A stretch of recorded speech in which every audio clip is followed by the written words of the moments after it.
विद्यार्थी जीवन में ब्रह्मचर्य का पालन नहीं हो पाता महाराज जी। क्रोध भी गिरा देता है। मलिन मन को साफ कैसे करें? कि आज हमारी जो नौ पीढ़ी है वो ना शास्त्र स्वाध्याय कर रही है और ना संतों के वचन सुन रही है, ना माता पिता की आज्ञा में रह रही। तो अनुशासनहीनता सदैव पतन का मार्ग पुष्ट करती है। अगर हम अनुशासित जीवन व्यतीत करें तो उन्नति का मार्ग हमें मिल सकता है। माता पिता का अनुशासन, शास्त्र का अनुशासन, संत गुरुदेव का अनुशासन, तो हम आगे बढ़ सकते हैं। तो पहले क्या था कि नवीन बच्चों को परिवार से अलग करके गुरुकुल में रखा जाता था, जिससे वहाँ उनको ब्रह्मचर्य की त्रिकाल संध्या, भगवत आराधना, वैदिक सिद्धांत, मनुष्य जीवन की उन्नति के क्या क्या लक्षण होने चाहिए, अवनति किन किन कारणों से होती है, वो सब ज्ञान होता था। अब अध्यात्म की तो शिक्षा हो ही नहीं रही है, आधुनिक शिक्षा ही हो रही है। आधुनिक शिक्षा में इतनी क्षमता नहीं है कि वो हमारे मन को रोक सके। आधुनिक शिक्षा में इतनी क्षमता नहीं है कि हमारे मन को रोक सके या शांत कर सके। ये केवल आध्यात्मिक शिक्षा में ही दम है।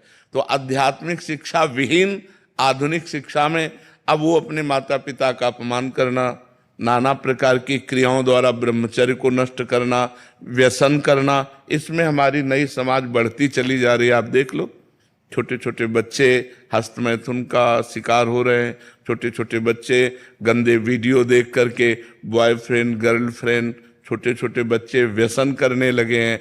अधिकतर जो माता पिता के अनुशासन में नहीं है, जो शास्त्रों का अनुशासन पालन नहीं करते, तो इसलिए आज जरूरत है अध्यात्म शिक्षा की। अगर हम अपने बच्चों को थोड़ा शास्त्र श्रवण कराएं, थोड़ा नाम जप कराएं, पवित्र भोजन पवाएं और उनको मित्रवत व्यवहार के द्वारा समझावें कि ऐसे ऐसे गंदे आचरण वाले मित्र मिले तो इनसे दूर रहे। ऐसा छूना, ऐसा करना, ऐसा देखना ये निषेध है, तुम्हारे जीवन को गिरा देगा। नहीं तो छोटे छोटे बच्चे पतित होते चले जा रहे हैं। जो हमारी एकाग्रता विद्याध्ययन में लगनी चाहिए, जो हमारी एकाग्रता सामाजिक सेवा में लगनी चाहिए, वो एकाग्रता हमारी नशे में और व्यभिचार में जा रही। हम कह रहे हैं फ्रेंड बनाना कोई पाप नहीं है, लेकिन व्यभिचार करना पाप है। फ्रेंड बनाओ, खूब घूमो, खूब आनंद लो, कोई परेशानी, लेकिन गंदा आचरण मत करो। अगर गंदा आचरण करोगे तो वही तुम्हें डिप्रेशन में पहुंचाएगा, एक दूसरे का मतलब जीवन पतित हो जाएगा। आगे चल करके आपको एक ही रास्ता दिखाई देगा, या तो घोर व्यसन में पड़े रहना या सुसाइड कर लेना। आप देखना, क्यों? क्योंकि मनचली वृत्ति एक जगह टिकती नहीं है। चला भी है समाज में बॉयफ्रेंड ब्रेकअप, बॉयफ्रेंड ब्रेकअप। इसमें चरित्र आपका दूषित हो रहा है, आपके विचार दूषित हो रहे हैं, आपकी मानसिकता दूषित हो रही है। अब आप अपने जीवन को ऐसे गर्त में गिराने जा रहे हैं जो पूरे जीवन आपको दुख देगा, क्योंकि आप एक सद्गृहस्थ नहीं बन पाएंगे। यदि आपने ऐसे गंदी आदतें की और आपका ब्याह हो गया तो आप अपनी पत्नी से संतुष्ट नहीं रहेंगे। आप एक पत्नी व्रत धारण नहीं कर पाएंगे, आप एक पति व्रत धारण नहीं कर पाएंगे। तो आपका न्यू जो जीवन का उत्थान करने की थी, आपने उसी को नष्ट कर दिया। तो इसलिए हमारी बच्चों से प्रार्थना है कि गंदी बात से बचो। दोस्ती में हम कहते हैं कि दोस्ती हजारों से कर लो, हजारों से दोस्त। हम तो कहते हैं शत्रु किसी को बनाओ ही मत, पूरे विश्व को मित्र बनाओ। मित्र बनाने में कोई बात नहीं, लेकिन गलत आचरण मत करो, गंदा व्यवहार मत करो। जब तक ब्याह ना हो जाए तब तक ब्रह्मचर्य का पालन करो, माता पिता की आज्ञा में रहो, ऐसे बिल्कुल गंदे आचरण नहीं। तो ये हमारे समाज का स्वरूप बिगड़ता जा रहा है। इसे आप ही लोग मिलकर संभाल सकते हो, माता पिता। और अगर आप सुधरो, आप सुधरो, आप सुधरो तो सुधर गए समाज।